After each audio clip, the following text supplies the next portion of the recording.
하나님 말씀 보겠습니다. 에베소서 6장 10절에서 12절 말씀. 에베소서 6장 10절에서 12절 짧은 말씀입니다. 같이 한 음성으로 읽도록 하겠습니다. 다 같이 읽겠습니다.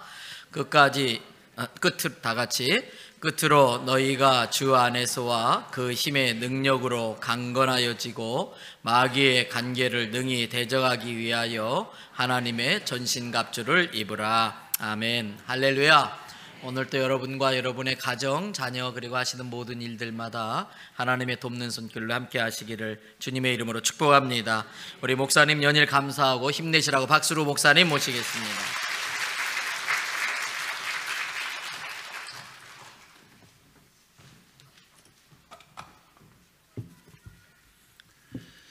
바쳐진 예물에 잠깐 기도하겠습니다.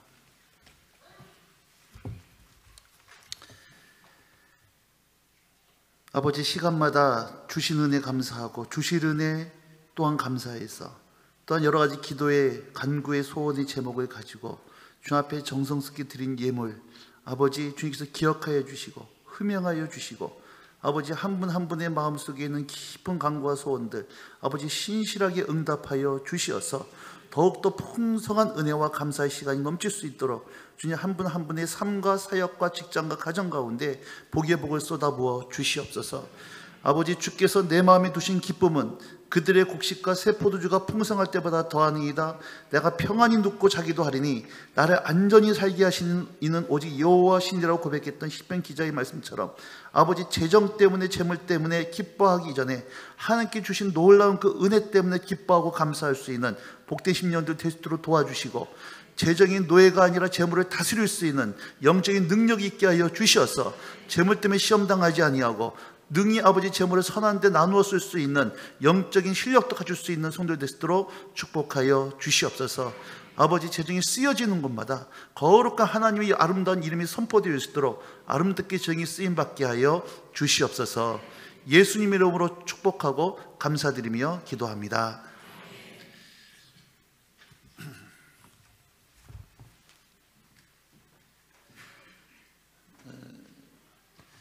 하나님 우리를 왜 부르셨어요?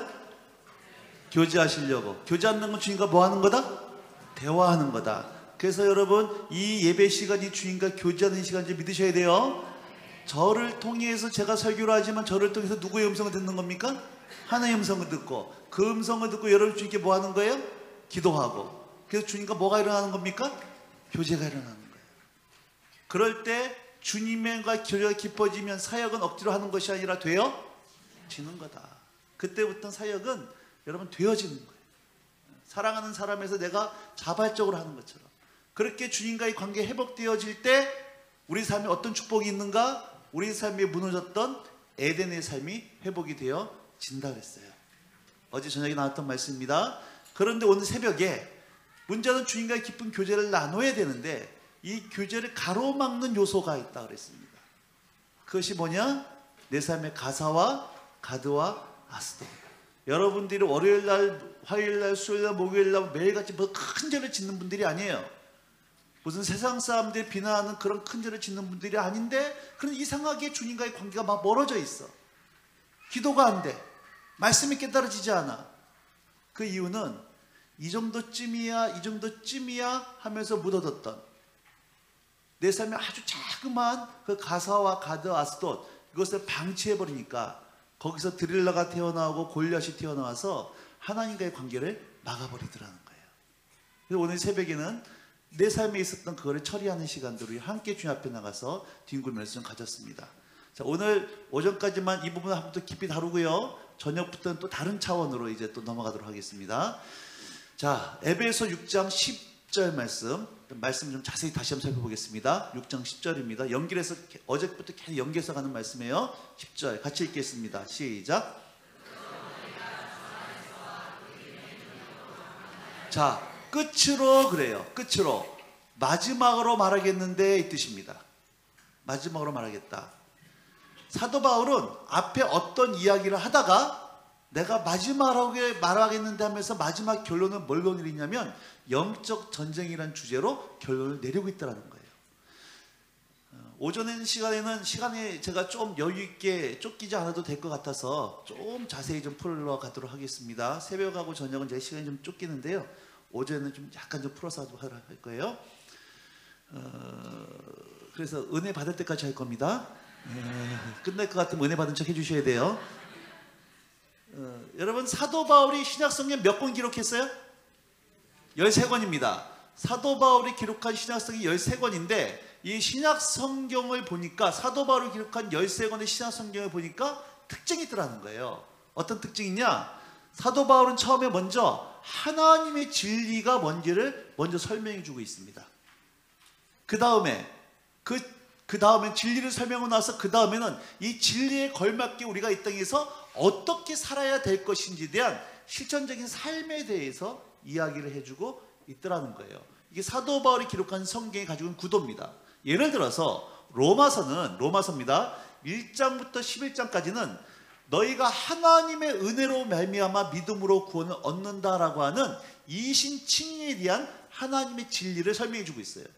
그 다음에 12장부터 16장까지는 그렇게 하나님의 은혜로 말미암아 믿음으로 구원한 사람들이 이 땅에서 어떻게 살아야 될지에 대한 삶에 대해서 얘기해 주고 있다라고 하는 거예요. 그러면 로마서 12장 1절 제 첫 구절이 뭘로 시작됩니까? 뭘로 시작되죠? 12장 첫 구절이 뭘로 시작돼요? 그러므로 절 따라서 하세요. 제발 큰 소리로 제발 성경 좀 읽자. 범사에 무식해요. 자, 보세요. 그러므로 시작돼. 그러므로 형제들아, 내가 하나님의 모든 자비하심으로 너희를 권하노니 너희 몸을 하나님의 기뻐하신 거룩한 산제사로 드리라는 거예요. 왜 그런 얘기가 나옵니까? 너희가 하나님의 은혜로 말미암아 믿음으로 구원을 받았다. 진리예요. 그러기 때문에 내가 하나님의 그 모든 자비하심으로 너희를 권하겠는데 너희 몸을 하나님의 기뻐하신 거룩한 산제사로 드려라 하는 거예요. 이런 구도로 되어 있습니다. 그럼 마찬가지로 오늘 에베소 말씀도 동일하다는 거예요. 에베소서도 1장부터 3장까지는 뭘 얘기해 주고 있냐면 교회가 뭐냐, 교회를 왜 만들었냐, 교회 영광이 뭐고 교회 능력이 뭐고 교회 풍성함이 뭐냐, 이 교회를 쭉 설명해 주고 있습니다. 그러면서 4장부터 6장까지는 그 교회가 이 땅에서 어떻게 살아야 되는지 삶을 얘기해 주고 있더란 얘기예요. 그러면 4장 1절이 뭘로 시작될까요? 그러므로예요. 똑같이 그러므로 교회는 이렇기 때문에 그러므로 너는 이렇게 살아야 되는데, 근데 여기서 두 가지로 나눕니다. 6장 9절까지는 그 교회가 이 땅에서 이렇게 살아야 된다고 설명해 주고 나서 마지막으로 6장 10절에 끝으로 말하겠는데 하면서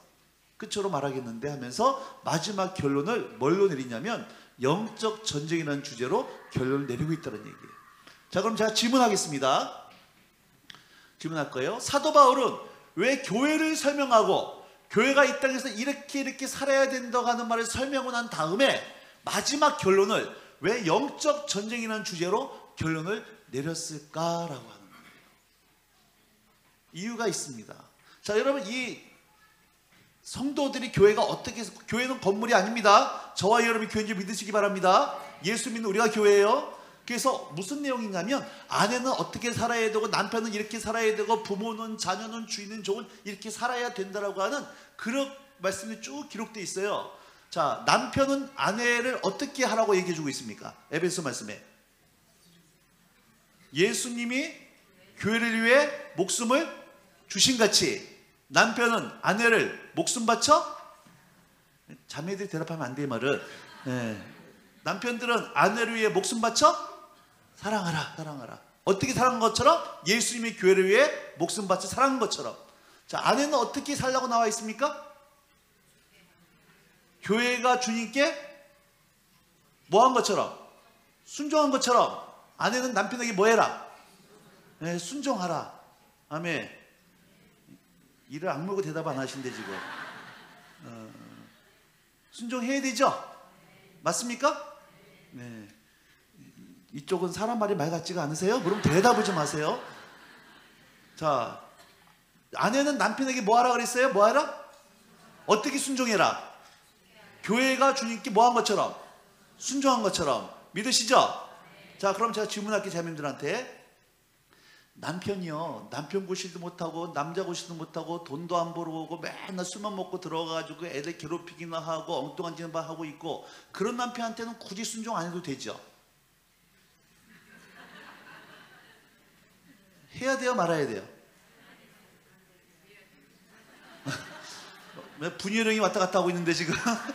자, 남편이 남편다워야 순종하는 겁니까? 아니면 남편답지 않아도 순종해야 됩니까?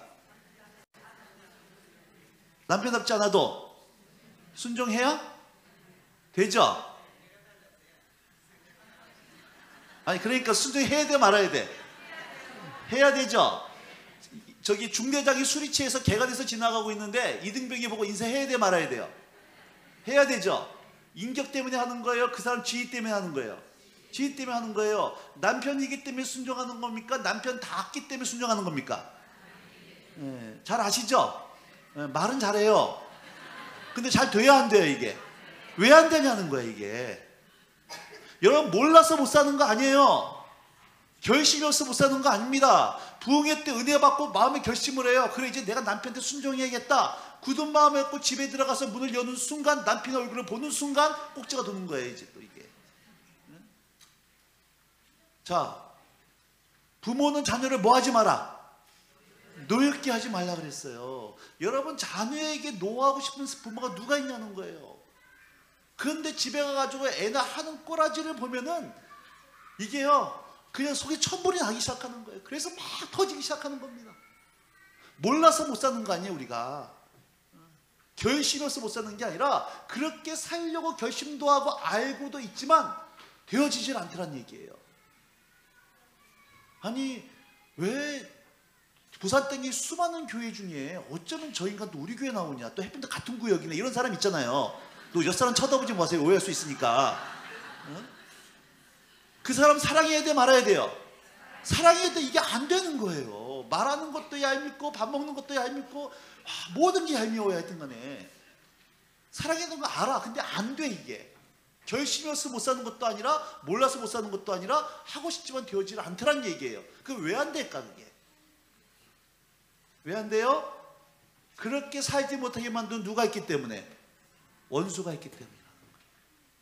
원수가 있기 때문에. 우리가 거룩하게 살아야 되고 정직하게 살아야 되고 말씀대로 살아야 되는 거 모르는 거 아닙니다.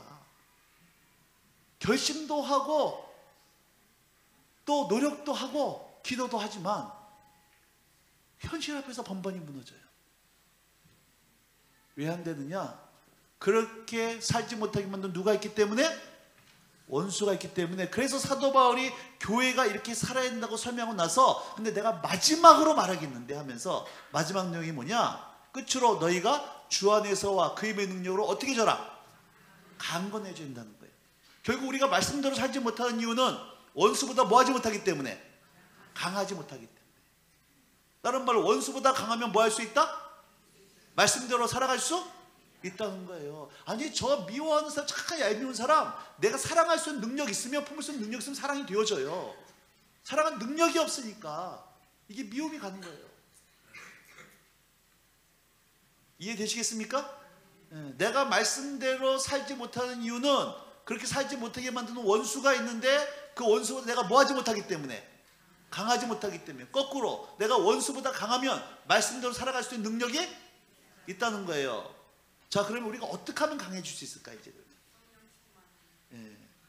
이제 성령 충만이 이제 뭐냐부터 또 나가야 되기 때문에 오늘 11절 말씀을 근거로 할 거예요. 10절 말씀 근거로 할 거예요.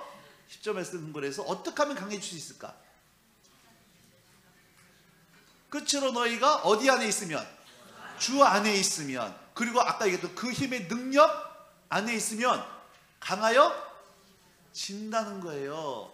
이 말은 여러분, 여기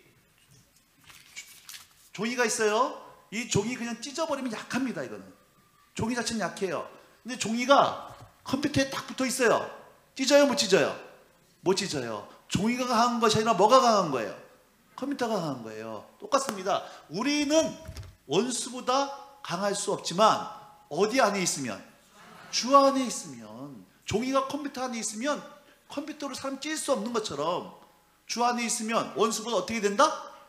강하여진다는 거예요. 여러분들이 440일 각정 기도하고 부흥회하고 무슨 신학교를 다니고 무슨 훈련만 더 강해지는 것이 아니란 얘기입니다. 우리가 강해질 수 있는 방법 한 가지예요. 어디 안에 있으면 된다? 주 안에 있으면 내가 강해지는 것이 아니라 주님이 나를 강하게 하신다는 거예요. 아멘. 여러분 이 비밀을 배우셔야 됩니다. 우리가 말씀대로 살아가려고 할 때 결심이 없어서 못 사는 것이 아니라 몰라서 못 사는 것이 아니라 그렇게 살지 못하게 만든 누가 있다? 원수가 있다. 그 결국 우리가 원수보다 강하지 못하기 때문에 말씀대로 못 사는데, 그리고 말씀대로 살아가기 위해서는 원수보다 뭐 하면 된다? 강해지면 된다. 어떻게 하면 강해질 수 있어요? 주 안에 있으면. 그러면 주님이 나를 강하게 하시는 거예요. 누가 강하기 때문에? 주님이 강하기 때문에 주 안에 있으면 원수를 능히 이길 수 있는 능력이 있다는 얘기입니다. 아멘. 한 가지 더 묻습니다. 이제 생각이 정리가 돼야 돼요. 신앙생활에 있어서. 여러분 주 안에 있어요? 주 밖에 있어요? 다시 한번, 주 안에 있어요? 주 밖에 있어요? 주 안에 있죠? 그러면 지난 한 주간 원수를 쥐어 패고 살았습니까? 쥐어 터지고 살았습니까? 쥐어 터지고 살았잖아요.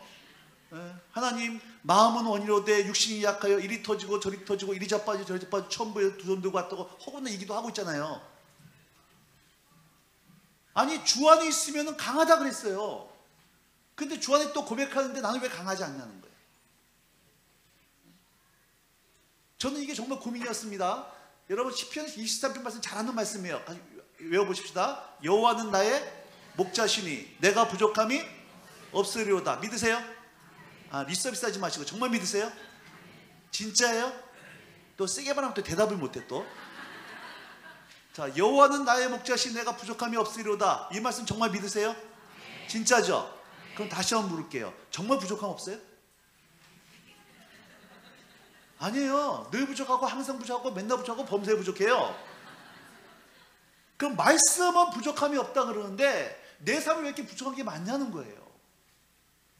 말씀은 이런데 왜 내 삶은 그 말씀과 전혀 다른 삶을 살아가고 있냐는 거예요. 전 이게 정말 고민이었어요. 똑같은 얘기입니다. 주 안에 있으면 우리가 뭐하다? 강하대요. 나는 주 안에 있어요. 근데 왜? 내가 그리스도 십자가에 못 박혔나니 그럼 이제는 내가 산 것이 아니요 오직 내 안에 그리고 예수께서 사신 것이라고. 내가 거듭난 순간 주님 안에 있는 존재가 돼버렸는데 왜 나는 강하지 못하냐는 거예요. 왜 허구는 쥐어 터지고 맨날 시험에 빠지고 있냐는 거예요. 이게 제 삶의 큰 고민이었어요. 그래서 이거를 풀어보려고요 참 많은 노력을 했어요. 기도도 많이 하고.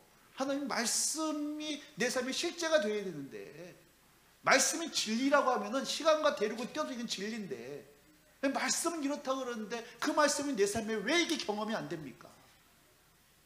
정말로 주님 앞에 많이 힘들었어요. 그래서 오늘 오전에는 요 말씀을 근거로 해가지고 이제 어제 오늘 새벽 오늘 아침에서 요거 한 부분 정리를 하려고 합니다. 자, 요걸 이해하기 위해서 우리 사무엘상 4장으로 한번 가볼게요.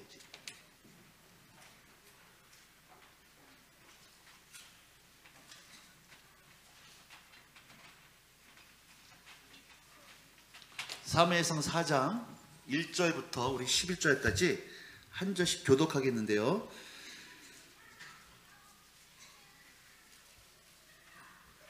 제가 이제 여러분 한 절 읽을 때 말씀을 좀 잘 파악하면서, 폼으로 읽지 마시고 성경 여러분 잘 파악하면서 읽겠습니다.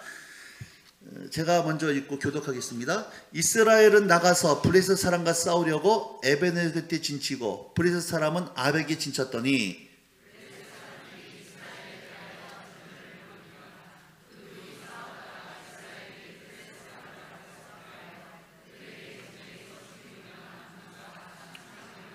백성이 진영으로 돌아오매 이스라엘 장로들이 이르되 여호와께서 어찌하여 우리에게 오늘 블레셋 사람들 앞에 패하게 하셨는고 여호와의 언약궤를 실로에서 우리에게로 가져다가 우리 중에 있게 하여 그것으로 우리를 우리 원수들의 손에서 구원하게 하자 하니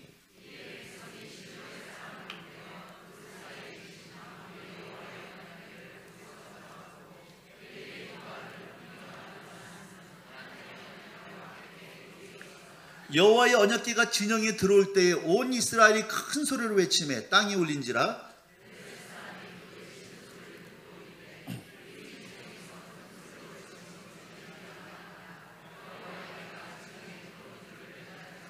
블레셋 사람이 두려워 이르되 신이 진영이 이르렀도다 하고 또 이르되 우리에게 화로다. 전날에는 이런 일이 없었도다.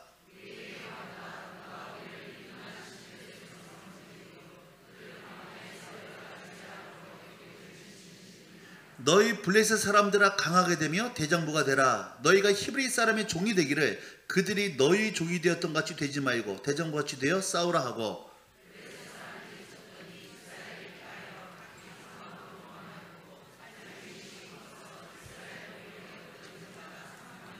다 같이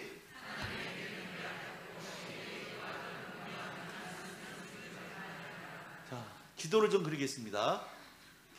오늘 본문에 보면 사무엘 4장 보면 블레셋 군대와 이스라엘 나라 두 나라 사이 전쟁이 벌어져요. 전쟁이 벌어지는데 자, 블레셋 군대는 어디다 진을 쳤습니까? 블레셋 어디죠? 블레셋 아벡이에요. 아벡. 자, 성경 잘 봐야 됩니다. 이스라엘은 어디입니까? 에베네셀이에요. 이 지명이 지금 중요하기 때문에 제가 지금 강조해서 얘기하는 겁니다. 자, 서로 진을 치고 전쟁을 벌이는데 첫 번째 전투에서 누가 패합니까? 이스라엘 패해요. 몇 명이 죽어요? 4,000명이 죽어요. 자, 첫 번째 전투에서 4,000명이 죽고 전쟁 패하니까 이스라엘 장로들이 모여서 당회를 하는 거예요. 우리가 왜 전쟁에서 패했냐? 패한 원인이 뭐냐? 그 패한 원인을 살펴보니까 자신들이 전쟁에 친 이유가 군대가 없는 것도 아니라 전략이 없는 것도 아니라 뭐가 없더라는 거예요? 언약궤가 없더라는 거예요. 그래서 그 당시 실로에 모셔져 있던 언약궤를 가지고 오는 겁니다. 자, 그럼 생각해 보셔야 됩니다. 왜 이스라엘 장로들은 자신들이 전쟁에 진 이유가 다른 데 있는 것이 아니라 왜 언약궤가 없어서 전쟁이 졌다고 생각했을까? 반대로 왜 언약궤가 있으면 전쟁에서 이길 수 있을 거라고 생각했을까요? 왜 그래요? 언약궤가 가지고 있는 그 의미 때문에 그렇습니다. 언약궤는 뭘 의미해요? 하나님의 임재예요. 언약궤가 있는 곳마다 하나님이 함께 하셨고 하나님이 함께 하셨기 때문에 승리케 하셨다는 거예요. 여호수아가 요단강을 건너갈 때 뭐 앞장 세웁니까? 언약궤. 여리고성을 무너뜨릴 때 언약궤 앞장 세우고 가나안 땅을 정복할 때 늘 언약궤를 앞장 세웠어요. 그래서 언약궤가 있는 곳마다 승리케 하셨는데 오늘 이 전쟁에서 보니까 뭐가 없더라? 그러니까 하나님의 임재의 상징이었던 언약궤가 없더라. 그 우리가 전쟁에 패했다고 생각하는 겁니다. 자, 언약궤를 가지고 오니까 이스라엘 군대의 사이가 올라가요. 반대로 블레셋 군대의 사이가 내려갑니다. 이 상태에서 다시 전쟁이 벌어지는데 자, 누가 패하죠 또? 몇 명이 죽어요? 3만 명이 죽고 언약궤는 빼앗기고 언약궤를 모시고 있던 홈리아 비나스는 죽임을 당하고 이스라엘은 우리나라가 일본에게 나라를 빼앗겼던 것처럼 블레셋 군대에 의해서 나라를 뺏긴 민족이 되어지더란 얘기예요. 자, 이제 질문 던지는 겁니다. 왜 하나님께서는 이스라엘 백성들이 하나님의 임재의 상징이었던 언약궤를 가지고 나갔음에도 불구하고 왜 이스라엘을 도와주지 않았을까? 왜 이전에는 언약궤가 있는 곳마다 승리케 하셨는데 이번에는 언약궤를 가지고 나갔음에도 불구하고 왜 하나님께서 패배하게 하시고 하나님의 영광이 땅에 떨어지도록 허용하셨을까 하는 거예요. 여러분, 이 언약궤가, 구약의 언약궤가 현재 신약을 살아가는 우리에게서는 뭘 의미하는 걸까요? 이게 성령 하나님입니다. 이스라엘 진영 한가운데 늘 하나님이 거기 임재하셨던, 우리 가운데 누가 와 계세요? 너희가 하나님의 성전인 것과 하나님의 성령이 어디에 거하신다? 내 안에, 우리 마음속에. 그분이 떠나가요 안 떠나가요? 성령님이 떠나가요 안 떠나가요? 기분 좋으면 계시고 기분 나쁘면 나가시고 이러시나요? 아니에요. 세상 끝날까지 내가 너희와 함께 하시겠다. 그 성령님이 내 안에 가신 성령님이 떠나가요 안 떠나가요? 안 떠나가세요. 이분이 하나님이에요 귀신이에요? 어떤 현상이에요 인격체예요? 굉장히 중요한 얘기입니다. 그럼 여러분 안에 누가 계세요? 성령 하나님 계신데 그분이 누구세요? 하나님이시고 인격체예요. 여러분 교회 가운데 성령님이 계십니까? 계시죠? 안 느껴진다 모르겠는데 이러시면 안 돼요. 말씀이 그렇다면 그런 겁니다. 예수를 믿고 거듭나는 순간 지금 여러분 영 가운데 누가 와 계시느냐? 성령 하나님이 와 계시고 교회 가운데 성령이 계신 줄 믿으시기 바랍니다. 자, 굉장히 중요한 고백이에요. 그러면 보세요. 지금 내 안에 어떤 귀신이 와 있는 게 아니라 어떤 현생이 와 있는 게 아니라 그 성령 하나님이 내 안에 계시고 떠나가지 않으신데 왜 하나님 모시고 있는 나의 삶이 세상을 정복하고 다스리는 것이 아니라 왜 내가 죄에 무너지고 정욕에 무너지고 혈기에 무너지고 돈에 무너지고 교회 때문에 세상이 뒤집어지는 것이 아니라 왜 세상이 교회를 바꾸겠다고 달려드는 시대가 왜 돼버렸냐는 거예요. 이 얘기를 하는 겁니다. 언약궤를 가지고 갈 때마다 승리케 하셨는데 이번에 언약궤를 가지고 나갔음에도 패하는 거예요. 왜 내 안에 성령 하나님이 계심에도 불구하고 그 안에 온 땅을 다스리는 하나님에도 불구하고 떠나가지 않으시는데 왜 세상 사람들이 가지고 있는 그들의 눈물과 아픔과 고통과 억압과 죄악이 오늘 예수 믿는 우리 가운데 왜 그대로 있냐는 거예요. 그리고 우리들도 여전히 똑같은 죄의 노예로 정욕의 노예로 탐심과 음란과 세상의 노예로 똑같이 고통받으며 살아가고 있더라는 거예요. 이 문제를 풀려가는 겁니다. 자, 이거를 이해하기 위해서는 우리 이 당시 시대적 배경을 좀 이해하셔야 되는데요. 사무엘상 3장 1절에서 3절로 가세요. 사무엘상 3장 1절에서 3절입니다. 사무엘상 3장 1절에서 3절. 자, 시작.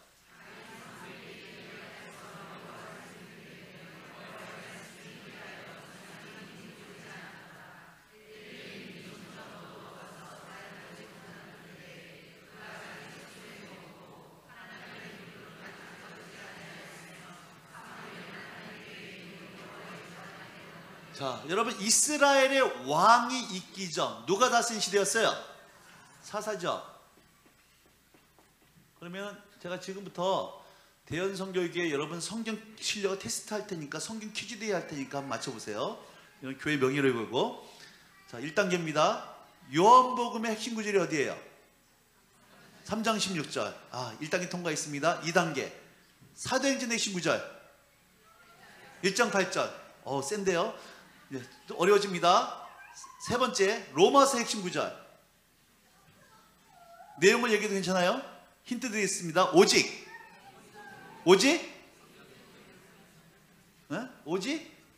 의인은 믿음으로 살리라. 로마서 1장 16절 10절입니다. 이제 퀴즈의 신이에요. 사사기 핵심 구절이 뭘까? 힌트 드립니다. 그때에 이스라엘에 누가 없으므로? 왕이 없으므로 백성들이 어떻게 살았어요? 소견에 오른 대로 살았더라. 사사기 21장 25절 말씀 핵심 구절입니다. 잘 보셔야 됩니다. 이 말에 그때 이스라엘에 누가 없으므로? 왕이 없으므로 백성이 어떻게 살았어요? 근데 이스라엘 주변 국가 모압, 암몬, 에돔, 두로, 시돈, 블레셋 이 모든 나라들은 왕이 있었어요. 근데 이스라엘은 왕이 없었습니다. 근데 정말 이스라엘 왕이 없었냐? 아니, 이스라엘 왕이 있었어요. 누가 왕이셨어요? 하나님이 왕이셨어요. 이스라엘의 왕은 하나님이셨는데 하나님이 직접 통치한 신정국가였는데 사사기 말씀에는 그때 이스라엘에 누가 없으므로? 왕이 없으므로. 이상해요. 이스라엘의 왕은 분명히 하나님이신데 사사기 말씀에는 그때 이스라엘에 왕이 없으므로 이렇게 표현해주고 있다는 거예요. 뭘 말하고 싶은 걸까 하는 거예요. 여러분 애기들이요, 여기 애기들이 앉아있는데 엄마가 너 하지마 그러는데 애가 말을 안 들어. 나중에 엄마가 큰 소리로 얘기합니다. 네 맘대로 해 그래요. 애가 액면 그 말 그대로 믿고 그 다음에 지 맘대로 했다가 그 다음 무슨 일이 벌어져요? 그 즉 사망이에요. 그는 그러니까 하란 얘기 하지 말란 얘기예요. 하지 말란 얘기예요. 그러면 이스라엘의 왕이 하나님이신데 그때 이스라엘의 왕이 없었다. 뭘 말하고 싶은 걸까요? 이스라엘의 왕이 하나님이셨음에도 불구하고 백성들이 하나님을 왕으로 인정하지를 않았어요. 그러니까 어떻게 살아가는 거예요? 자기 속에 오른 대로. 하나님을 왕으로 인정했으면은 누구 뜻대로 살아가는데, 근데 하나님이 왕이심에도 불구하고 왕으로 모시기를 싫어하니까 지들 소견에 오른 대로 살아가더란 얘기입니다. 여러분 이것이 사사기예요. 자, 우리가 기도할 때 하나님 뭐라고 부릅니까? 하나님 아버지 불러요. 하나님 아버지. 예수님 뭐라고 부르죠? 예수님 아저씨 안 불러요. 뭐라고 불러요? 주님. 같이 합시다. 주님. 무슨 뜻이죠? 주인님이에요. 주인님. 다시 해볼까요? 주인님. 그럼 여러분 예수님이 우리 삶의 주인 맞습니까? 예수님이 우리 삶의 주인 맞죠? 확실하죠? 그럼 돈 쓸 때도 주인 뜻대로 살고 있죠?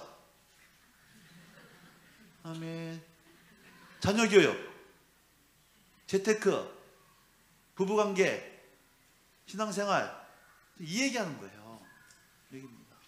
예수님이 내 삶의 주님이라고 하면은 돈 쓰는 거 누구 뜻대로?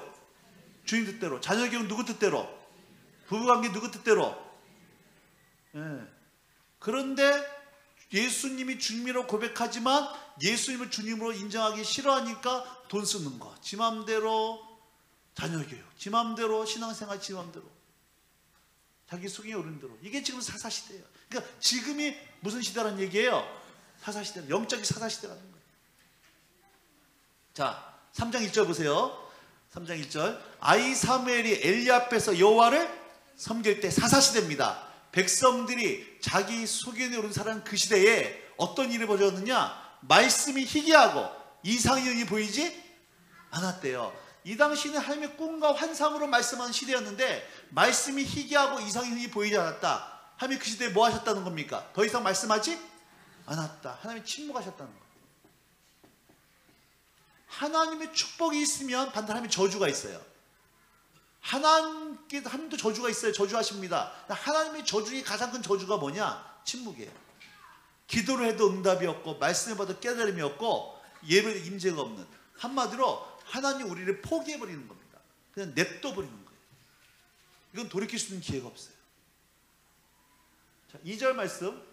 엘리의 눈이 어두워가서 잘 보지 못하였다 그래요. 이거는 엘리가 눈이 어두워갔다는 얘기는 노안이 생겼다는 얘기가 아니라 엘리가 영적으로 지금 타락해 있다는 얘기예요.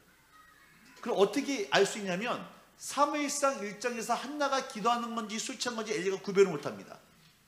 2장에서는 엘리의 두 아들 홈리와 비나스가 성전에서 아주 못된 짓을 하는데 엘리가 이걸 막지를 못해요. 3장에서는 이스라엘 나라 전체의 운명에 대해서 하나님이 누구한테 말씀했어야 됩니까? 엘리한테 말씀했어야 되는데 하면 엘리한테 말씀하지 않고 누구한테 얘기해요? 어린 사무엘에게 얘기할 수밖에 없을 정도로 엘리는 영적으로 둔감해있고 타락해 있어요. 그러면서 엘리의 직업은 뭐였어요? 제사장. 그럼 매일같이 뭐 했다는 얘기입니까? 제사 드렸다는 얘기예요. 자, 잘 보세요. 이 순서를. 엘리가 아침과 저녁으로 번제와 소제를 드리고 월삭과 절기와 대야 수많은 예배를 드립니다. 근데 그 제사장인 엘리가 타락해 있어요. 제사장이 타락해 있으니까 하나님 그 예배를 받아요, 못 받아요? 하나님 받으실 수가 없어요. 하나님 예배를 받지 않으니까 하나님의 계시가 없습니다. 하나님 임재가 없어요. 하나님의 임재가 없으니까 하나님의 뜻을 모르니까 백성들이 예배를 드려도 어떻게 살아가요?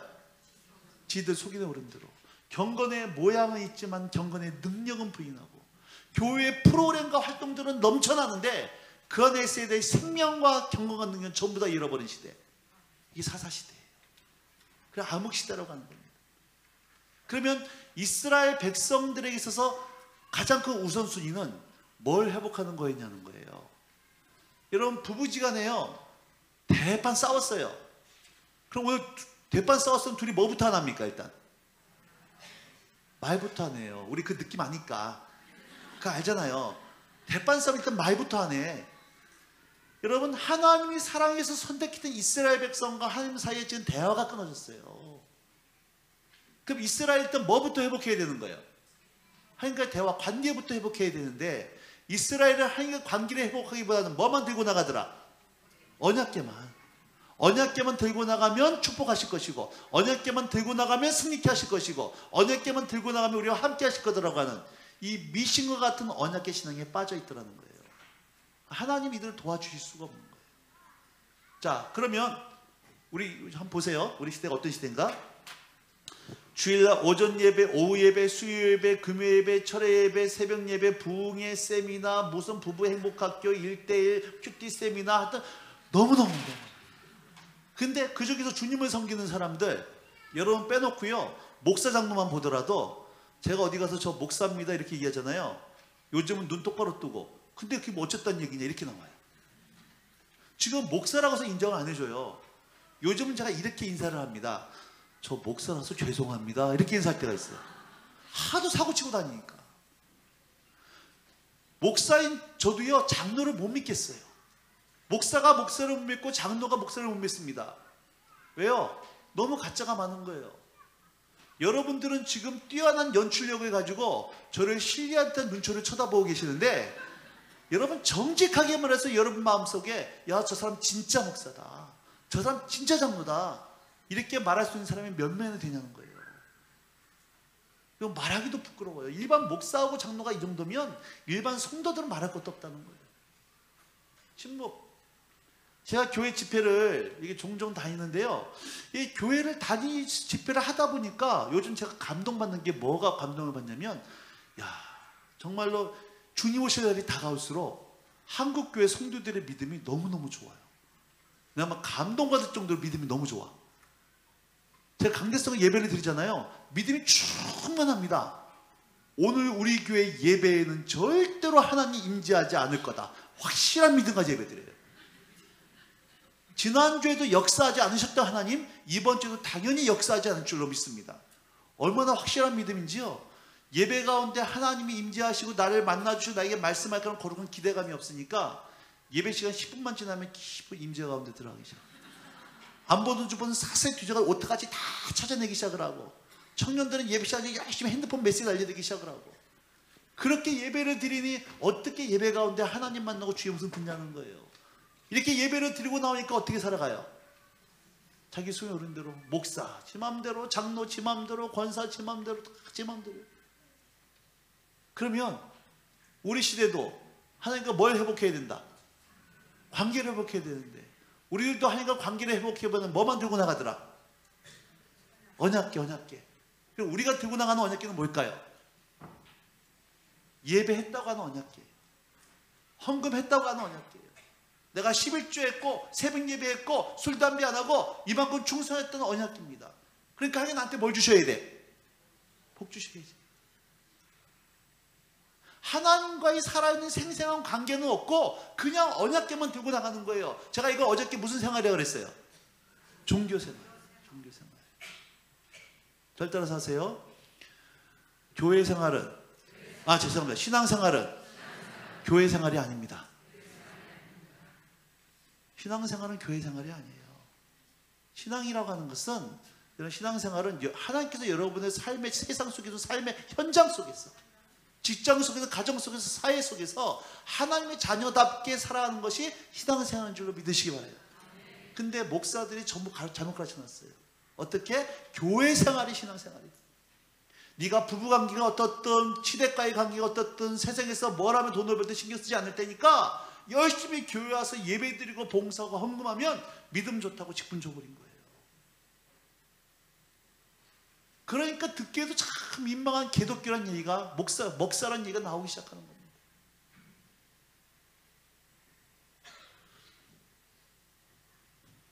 정말로 한국 기독교가 깜깜해요. 깜깜합니다. 깜깜해요. 지금 제가 어저께요, 그냥 여러분 듣기 좋으러 하는 얘기가 아니라 대연성기 와가지고 굉장히 감동이 있었어요. 좀 틀립니다. 예배 분위기가 틀리고 또 모이는 숫자에 제가 놀랐어요.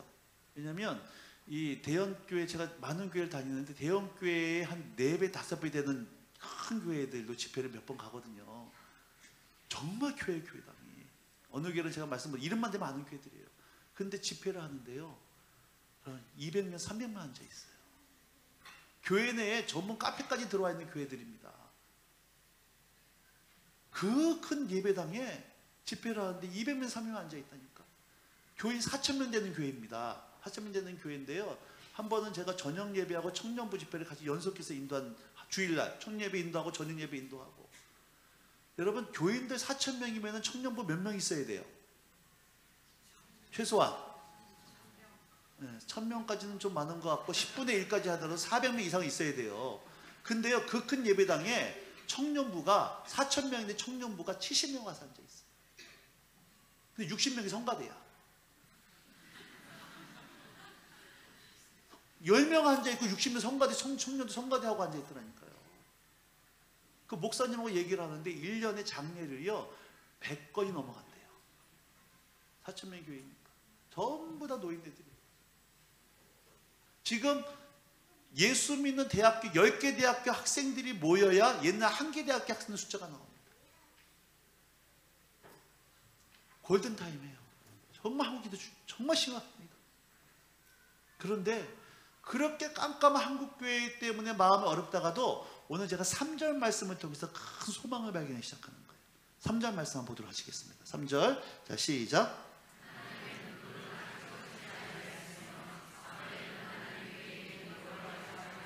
기가 막힌 말씀이에요. 하나님의 등불은 아직 꺼지지 않았다는 것. 그 어두웠던 시대에, 깜깜했던 시대에, 하나님과 배교하던 그 시대에 꺼지지 않는 하나님의 등불이 있었다라고 하는 거예요. 저는 오늘 여기 앉아서 예배드리는 여러분들 한 분 한 분들이 여러분의 삶과 가정과 시댁과 직장 가운데, 대연성교가 이 부산 땅 가운데 어두움을 비춰버리는, 어두움을 떠나버리는 하나님이 꺼지지 않는 등불 되길 주의 이름으로 축복합니다. 이게 사무엘이었어요. 하나님 마지막 때 한 사무엘. 제가 이 말씀 묵상하다가 너무 은혜를 받아서요, 저희 큰아들 여사님 사무엘을 줬습니다. 넌 사무엘처럼 되라. 그래서 지금 이제 사무엘을 잠깐 좀 살펴보겠는데요. 어떻게 살펴보냐면, 제가 어저께 얘기했잖아요. 그 드라마 참 재밌다고. 그래서 사무엘을 드라마로 좀 극화를 시켜볼 테니까 여러분 드라마 보는 것처럼 한번 사무엘을 살펴보세요. 월화 역사 대하 드라마 미니 시리즈 꺼지지 않는 등불, 사무엘 뭐 이런 겁니다. 주연 송중기, 뭐 여배우 송혜교 이런 거예요. 생각해 보세요. 옛날 남자하고 여자가 둘이 서로 사랑을 해요. 사랑을 해서 둘이 결혼을 합니다. 결혼하면 둘 사이에 뭐가 생겨야 돼요? 애가 생기는데 애가 안 생겨요. 드라마에 처음에 가장 노력을 하는데도 애가 안 생겨. 그럼 할 수 없이 남자가 대를 이어야 되니까 누굴 드려요? 첩을 드려요. 근데 희한한 게 첩은 들어오자마자 바로 뭐가 생겨요? 애도 뭐가 나와? 이 구도에서 벗어난 구도가 없어요. 모든 TV 드라마는 그렇게 진행되기 시작을 합니다. 한나하고 애가나가 서로 결혼했는데 한나가 애가 안 생겨요. 할 수 없이 애가나가 첫 분인날을 드리는데 분인날은 들어오자마자 아들을 낳아. 자, 본처는 아기를 못 낳고 첩은 아기를 낳았어. 그러면 첩이 본처를 구박하고 괄시하고 멸시합니다. 그래서 첩과 본처 사이에 팽팽한 긴장감이 생겨요. 이렇게 TV 드라마가 본처와 첩 사이에 굉장히 긴장감이 생기다가 꼭 누가 이때 해결사로 등장하냐? 저 횡령서에서 20년 도닦은 도사가 꼭 등장을 합니다. 그래서 애는 비방을 전수해줘요. 공양미 300석 바치든지 백일치성 드리라고. 그래서 한나가 성전 가서 서원기도 하는 거예요. 하나님, 아들 하나 주시면 목사로 바치겠습니다. 근데 희한한 거는요, 다른 때는 응답이 안 되다가도 이럴 때 또 응답이 될까 안 될까? 이럴 때 응답이 돼요. 또 한나 잉태가 딱 된 거예요. 자, 우리 아기를 낳아보신 자매님들, 아기가 엄마 뱃속에 있을 때 엄마 감정이랑 아기 감정이랑 분리가 될까요? 안 될까요? 안 돼요. 그래서 임신하면 뭐가 중요하다 그래요? 태교. 사무엘은 정상적인 태교가 되어지질 않았습니다. 남편에게 받았던 서러움, 그 첩에게 받았던 멸시, 이런 것들, 분노, 상한 마음들이 뱃속에 있는 태내기에 있는 사무엘에게 한나의 모든 쓴 마음들이 다 전달됐던 거예요. 그 사무엘은 엄마 뱃속에 있을 때부터 아주 부정적인 감정을 먹고 자라기 시작합니다. 자, 10개월 만에 딱 태어났는데 보니까 한 집에 여자가 몇 명? 한 집에 여자가 몇 명이에요? 큰 마누라 있고 작은 마누라 있고. 우리 자매님들, 부산분들 믿음 좋으니까 한 남자를 두고 두 여자가 한 집에 사는 거 괜찮아요? 안 되죠? 네, 있을 수 없습니다. 우리 자매님들 남편이 90%는 날 좋아하는데 10%는 딴 여자 좋아해요. 그 정도 괜찮잖아요. 9대1이니까. 돼야 안 돼요? 사실 만큼 사신 같은데 안 되신다네? 그러면 좋아요. 99%는 날 좋아하는데 1%는 딴 여자. 그 정도는 괜찮잖아요. 남자도 숨 좀 쉬어야 됩니다. 돼야 안 돼요? 그럼 몇 프로 그러면? 욕심 너 과하신 거 아니에요 지금? 그러면 한 집에 여자가 2명 있는 집안은 무슨 집안이라 그래요? 콩가루 집안이에요 이거. 사무엘이 이런 집안에서 자랍니다. 절대로 이거 편하지 않아요. 콩가루 가정이에요. 자, 한나가 서원 기도했어요. 아들 주시면 목사로 바치겠다. 손녀 갖다 바치겠다고. 언제 갖다 바칩니까? 젖되자마자. 여러분 몇 살까지 전복이에요 엄마들? 2살에서 많으면 3살입니다. 자, 2살에서 3살이면은 애기한테는 누가 전부예요? 엄마가 전부예요. 엄마 없으면 죽는 줄 압니다. 그 나이 때는. 그 입장을 바꿔놓고 생각해 보세요. 젖되자마자 사무엘이 성전 갖다 바쳤는데 사무엘이 눈 떠보니까 성전이야. 사무엘이 너무 기뻐가지고 나 기뻐하리면 이렇게 춤췄겠냐는 거예요. 아니에요. 엄마는 성에서 갖다 바쳤지만 사무엘장에서는 엄마한테 뭐 당하는 거예요 지금 이거? 버림받는 거예요. 자기가 왜 그 나이에 거기서 이해할 수 있는 나이가 아닙니다. 엄마한테 버림받아요. 그나마 또 사무엘이 자란 환경이 아주 믿음과 사랑의 환경이 얘기가 또 틀려져요. 누구 밑에 자라죠? 엘리의 두 아들 홈리와 얘네들이 성경에 나오는 이게 조직폭력배의 원조입니다. 이게 창세기예요. 헌금 봉헌도 되기 전에 헌금돈 뒤져가지고 헌금 빼가요. 성경에 보면 교회에서 수종 두는 여인을 성추행하고 성폭행합니다. 이렇게 아주 불우한 환경 속에서 사무엘이 자라기 시작하는 거예요. 자 보세요. 시대적으로 이렇게 캄캄하고 개인적인 불우한 환경 속에서 사무엘이 유치부로 지내고 초등부로 지내고 중고등부로 지냈다. 어떤 청소년 됐을까? 예, 깍두기 형님 되는 겁니다. 머리 깍두기 머리하고 온몸에서 막 용의 승천을 해요. 팔뚝에 착하게 살자 일심 막 써있고 이게 교육학적으로 교육환경적으로요. 사무엘은 절대로 제대로 나서 환경이 전혀 아니에요. 사고치고 맨날 교수 왔다 갔다 하는 그런 환경입니다. 근데 놀라운 사실은 이 사무엘 통해 한 나라가 바뀌어요. 시대가 변화가 됩니다. 이 사무엘 통일했던 놀라운 부흥의 역사가 사무엘상 7장에 기록되어 있어요. 7장으로 한번 가보세요. 사무엘상 7장입니다. 3절. 자, 7장 3절 시작.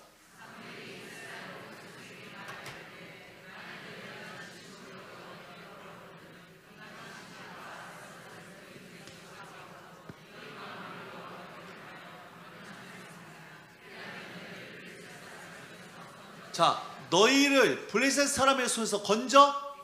이 말씀은 이스라엘이 누구의 지배하에 있다는 얘기예요? 블레셋 지배하에 있다는 얘기예요. 아까 읽었던 3에서 4장 전쟁의 연속성이 있는 겁니다. 블레셋 지배하에 있는 거예요. 4절 말씀 읽으세요.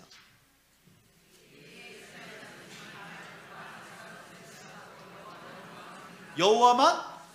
이게 웃긴 얘기예요. 원래 이스라엘은 누구만 섬겨야 되는데 여호와만 섬겨야 되는데 지금 여호와도 섬기고 바알도 섬기고 주님만이 나의 힘 나의 방패 나의 참 소망. 주님만 나의 힘이 되는데 주님도 나의 힘이고 돈도 나의 힘.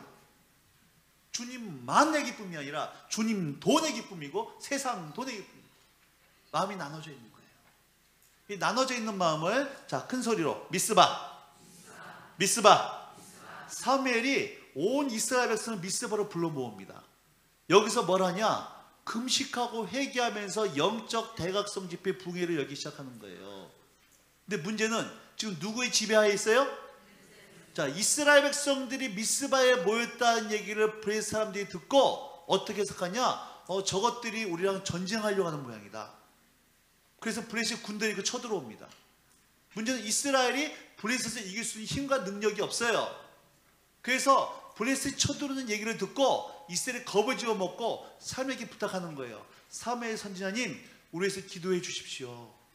사무엘이 그 기도 부탁을 받고 어떡하냐? 어린 양 하나를 가져다가 온전한 번제를 드리니까 하나님께서 큰 우레를 바라셔서 공격해오는 블레셋을 쳐서 승리케 하시더라. 이것이 5절부터 12절까지의 내용을 제가 전체 설명해 드린 겁니다.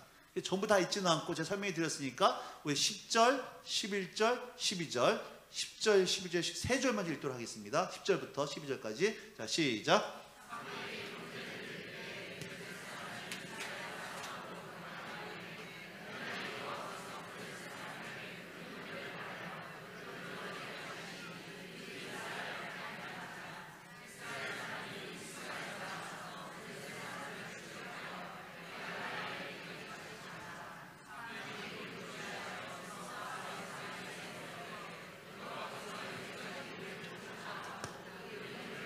자, 12절 말씀 보세요.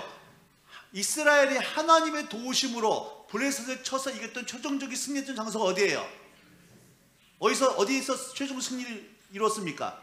에베네셀. 자, 앞에 보세요. 3에서 4장에서 이스라엘 군대도 있었고 전략도 있었고 법궤도 있었지만 하나님과의 관계가 끊어지니까 패배했던 장소가 어디예요? 에베네셀. 미스바에서는 군대도 없고 법궤도 없지만 여기서 금식하고 회개하며 하나님과 관계가 회복되고 나니까 함께 다 역적했던 장소가 어디예요? 에베네셀. 여러분, 이번 붕회가 여러분 상 가운데 미스바 성회가 되게 주임으로 축복합니다. 그래서 올 한 해 여러분 상 가운데 에베네셀 역전의 은혜가 임하길 주임으로 축복하는 거예요. 13절 14절 읽어보세요. 13절 14절. 자, 시작.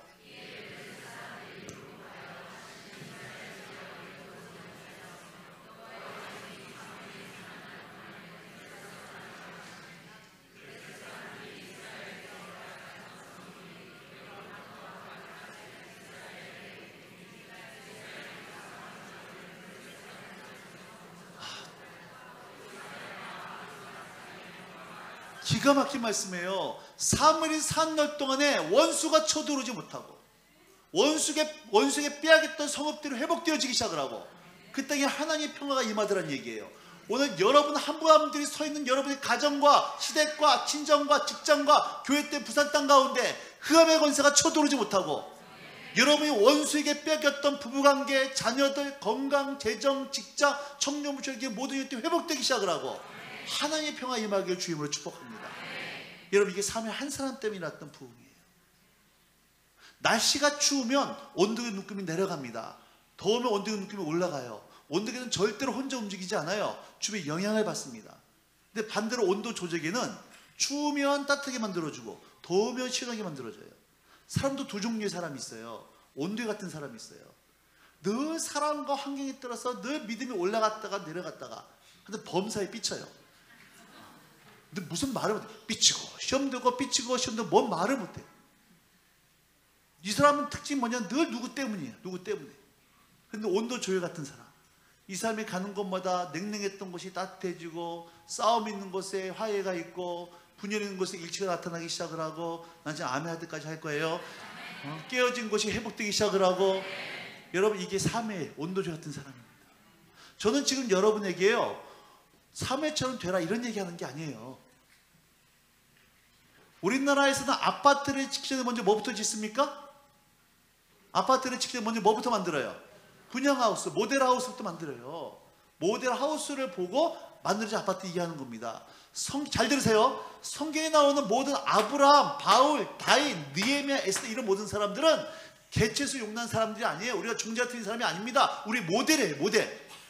사무엘이 이런 시대적 배경 속에서 이런 개인적인 환경 속에서 사무엘 같은 사람이 됐으면 저와 여러분도 사무엘처럼 될 수 있고 우리도 사무엘처럼 되어야만 된다고 하는 것이 성경이 가진 메시지를 믿으시기 바라는 거예요. 사무엘이 위대한 것이 아니라 사무엘을 사무엘되게 만들었던 하나님이 위대한 줄 믿으시기 바랍니다.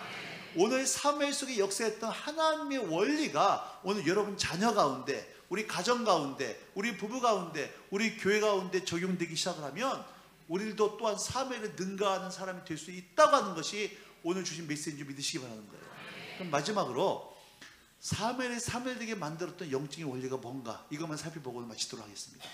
자, 사무엘을 사무엘되게 만든, 우리가 보기에는 정말로 문제야, 교도소 왔다 갔다 했던 조폭백이 될 수밖에 없었던 그 사무엘이 어떻게 한 나라를 바꾸는 놀라운 인물이 될 수 있었는가? 그 영적인 원리가 뭘까? 사무엘상 1장 28절로 갔어요. 사무엘상 1장 맨 마지막 절 28절입니다. 성경 자세히 봐야 돼요. 사무엘상 1장 28절. 자, 시작.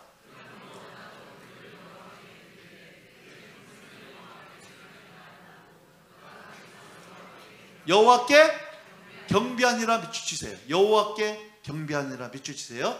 2장 11절. 2장 11, 공통점 발견해야 됩니다. 2장 11절. 시작.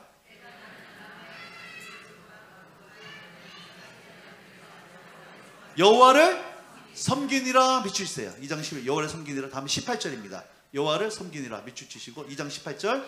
자, 시작. 여호와 앞에서 섬겼더라 비추치세요. 21절입니다. 21절. 시작.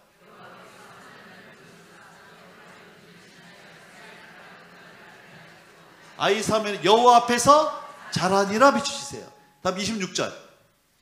26절. 시작.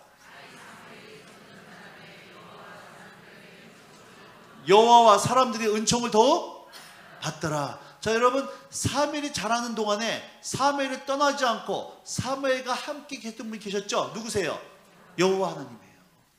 그 음란했던 시대, 그 캄캄했던 시대에, 그 암흑 시대에 사무엘이 하나님을 떠나지 않고 하나님과 함께 있음으로 말미암아 하나님께서 사무엘을 덮어주셨고, 그 사무엘은 그 시대의 영향을 받는 자가 아니라 영향을 끼친 자가 될 수 있었다라고 하는 거예요.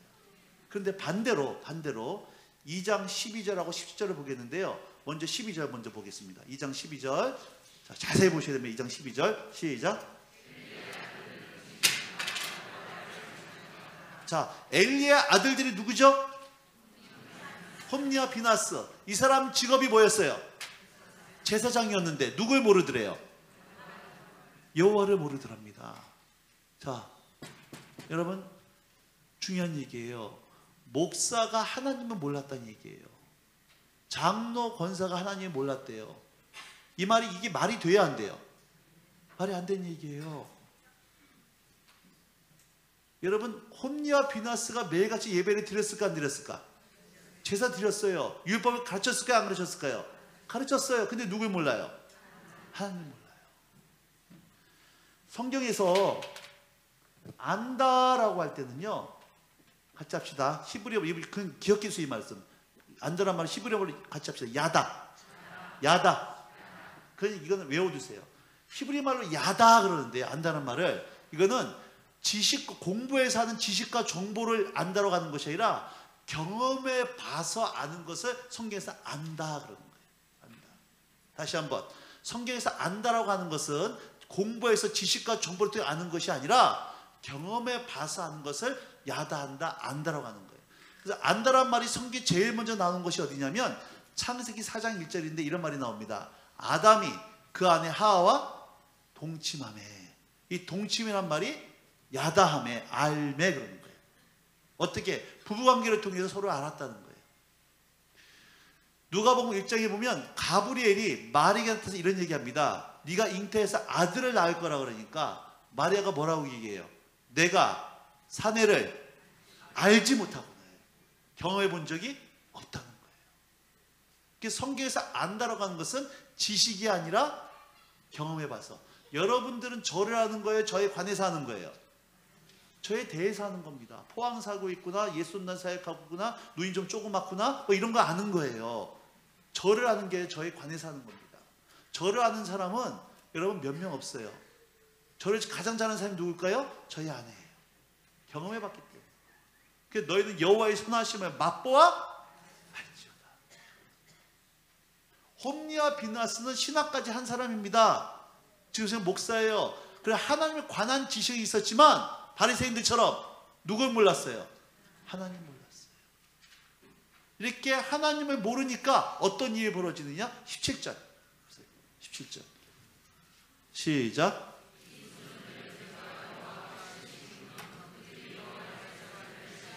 자, 하나님 모르니까 뭘 멸시해요?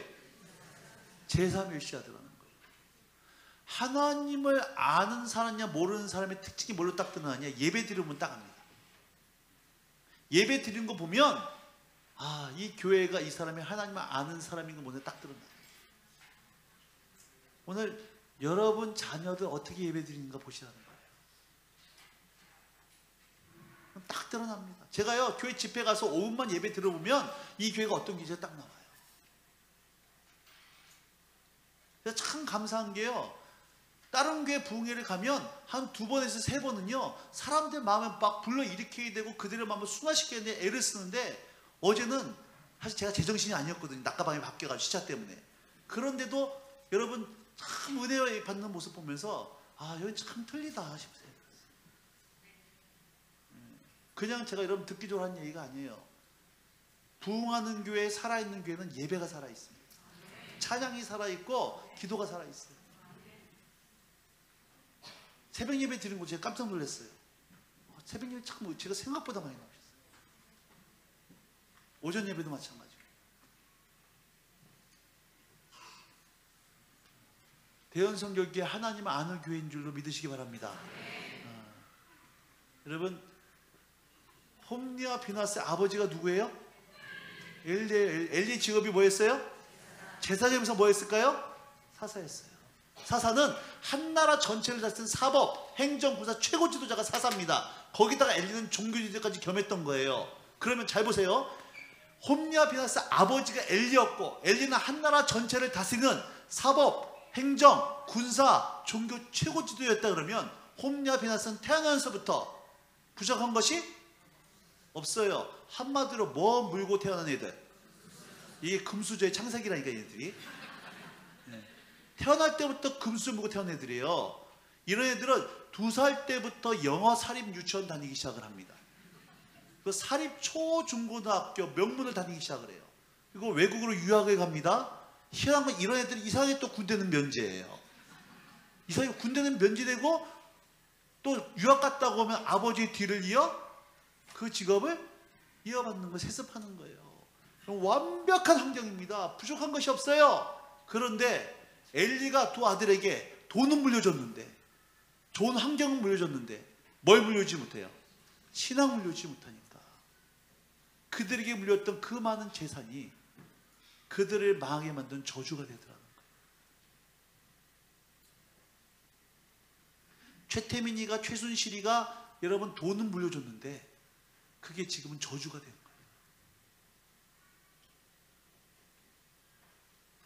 여러분 저도 자녀를 키우는 입장에서요 할 수만 있으면 내 자녀에게 많은 거 좋은 거 물려주고 싶은 거 부모 인지상정입니다. 못해서 미안해요. 여러분 여러분들이요 남들이 해주는 만큼 여러분 자녀들에게 좋은 거 많은 거 못 물려줘도 괜찮다는 겁니다.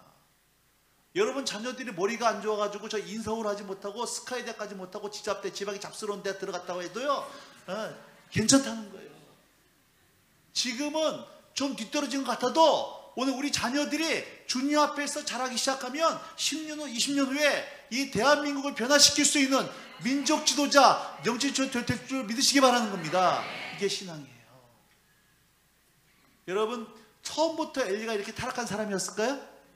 아니에요. 그도 처음에 사사로 부르심을 받았을 때는 눈물이 있었고 뜨거웠던 감정이 있었고 부름받아 나 서면 어딘지 가오리로다. 여러분 뜨거웠던 신앙이 있던 사람이에요. 신앙이 시간이 지나가면서 교회 중직이 되기 시작합니다. 평신도에서 권찰에서 집사에서 권사, 장로, 선교사, 목사 되기 시작해요. 근데 교회의 생활은 익숙해져 가기 시작을 하는데 가슴은 은혜에서 멀어져 가는 거예요.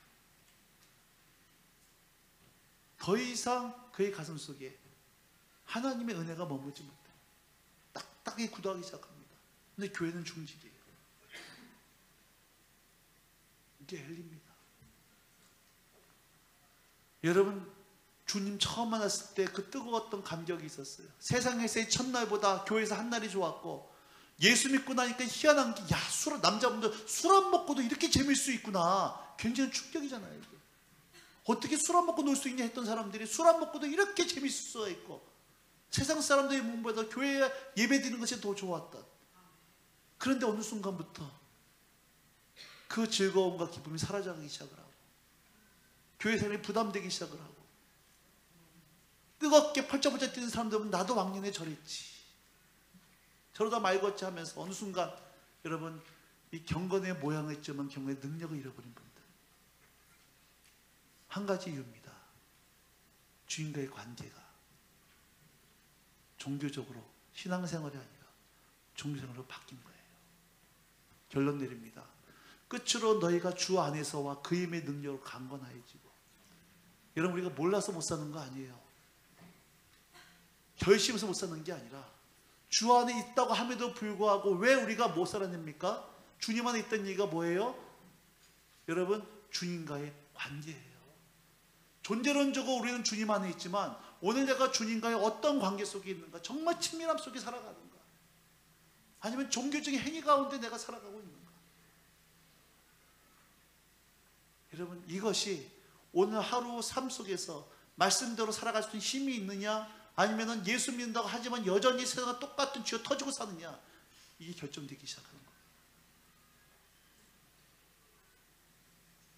어제 저녁 오늘 아침 새벽 오늘 아침에 모든 말씀을 총정리합니다. 신앙은 관계예요. 주님과의 관계에서부터 모든 것이 시작되어집니다. 이게 생명입니다. 너희가 내 안에 내가 주님 안에. 나는 포도나무에 너희는 가지니 저가 안에 내가 저 있으면 이 사람은 과실을 많이 민다니 내가 나를 떠나서 아무것도 할 수 없습니다. 한동안 그렇게 아름답게 쓰임받았던 사람들이 어느 순간 가지, 나무에 떨어져 나간 가지처럼 메말라가고 비천지에 빠진 이유 한 가지입니다. 주인과의 관계, 친밀함이 사라져버렸기 때문에 그런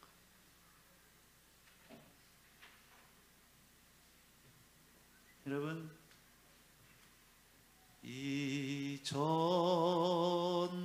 이전보다 더욱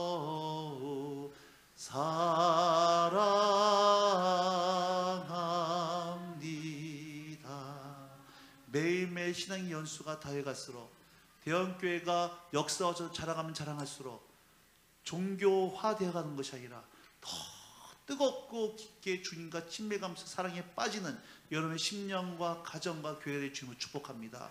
그리고 여러분 자녀들에게 서울대, 연고대 여러분 이것만 물려주는 인생들이 아니라 정말로 내 자녀에게 오늘 내가 만난 하나님 신앙의 유산으로 물려줄 수 있는 지혜로운 부모에게 주님으로 축복합니다. 이렇게 우리 새벽부터 우리 애들 나오는 거 보고 참 마음이 뜨거워요. 너무 감사합니다. 너무 감사해요. 요즘 애들은요 지 학생 예배 한 번 드리고 나면 그 다음에 모든 관계 끝나요. 주님과. 그나마 그 예배도 애들 보면 좀비예요. 애들이. 예배가 아니에요. 일주일에 한 번 그나마 그 예배도 애들 대충 드리고 나니까 애들이 어렸을 때부터 신앙 가운데 크지 못하니까 대학교 가면 애들이 다 떠나가는 거예요. 다 떠나가는 거예요. 오늘 우리 자녀들 부모님 옆으로 가봐. 부모님 옆으로 이따 기도할 텐데 부모님 옆으로, 부모님 왔으면 부모님 옆으로 가.